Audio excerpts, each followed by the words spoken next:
Boa tarde, Emilio Pazos, alcalde de Trasmiras. Bueno, vimos de falar ca alcaldesa de Porqueira, ali hai problemas severos ca auga. Como está a situación no Concello de Trasmiras, que acabades de emitir un bando pedindo prudencia? Ben,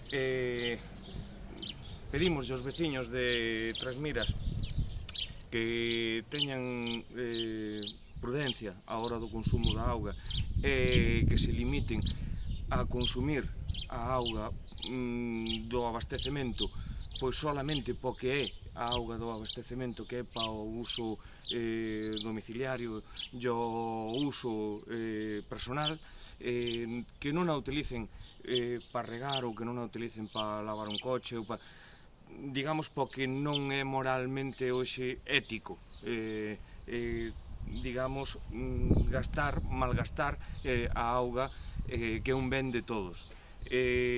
Nos temos un depósito desde onde abastecemos o 80% da poboación do Concello de Trasmiras.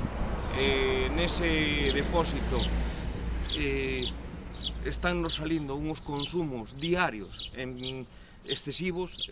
O sábado precisamente deuse un consumo de 700 metros cúbicos en 24 horas, o domingo 580.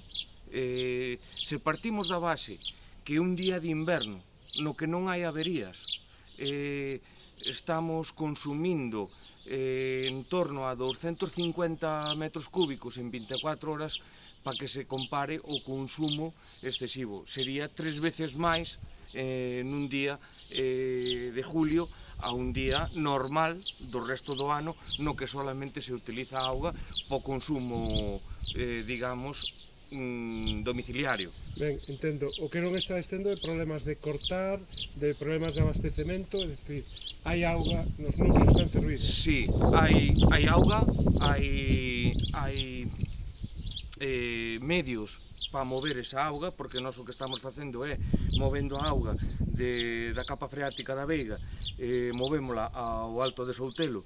Eso supón un custe considerable para os veciños de Trasmiras, pero hai esa capacidade. O que sí que podemos ter algún problema de averías, porque ao mover tanta cantidade de auga, as máquinas van ao 100%, e aí é onde fallas, aí é onde che pode romper unha máquina, onde che pode haber unha avería, a mínima que hai unha avería é onde temos o problema de que non damos abastecido esa cantidade de metros cúbicos, pero auga e medios hai. Ben, unha última cuestión xa. Estabas falando de que hai auga, hai medios, as perspectivas en todo caso son de que vai seguir a seca. Nese bando facíades unhas recomendacións, pero tamén vai haber medidas de vigilancia. Sí, efectivamente, eso é no que estamos. Temos unha ordenanza, evidentemente, que regula o consumo de auga. E o que vai haber é unha vixiancia dese consumo. Partimos de que ao largo destes anos estuvemos mellorando o sistema en todo o que se puido e hasta onde deu a capacidade económica. O que se estuveron instalando, hai un contador de cabeceira que nos marca cada metro cúbico que sale do depósito, hai un contador a entrada de cada pobo que nos marca a auga que lle metemos a cada pobo, e despois tócanos facer lecturas. Mañá mismo empezaremos a facer lecturas, 2 e 2 son 4.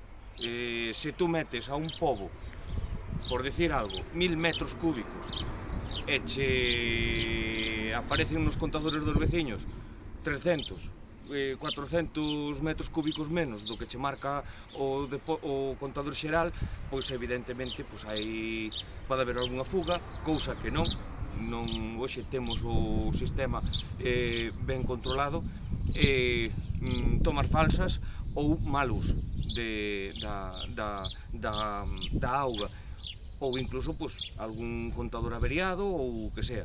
Pero bueno, hai que partir da base da boa fe e do consumo responsable por parte dos veciños do que é un ben común que é a auga. Moi ben, niso imos confiar. Moitísimas grazas, Emilio. Grazas a vos.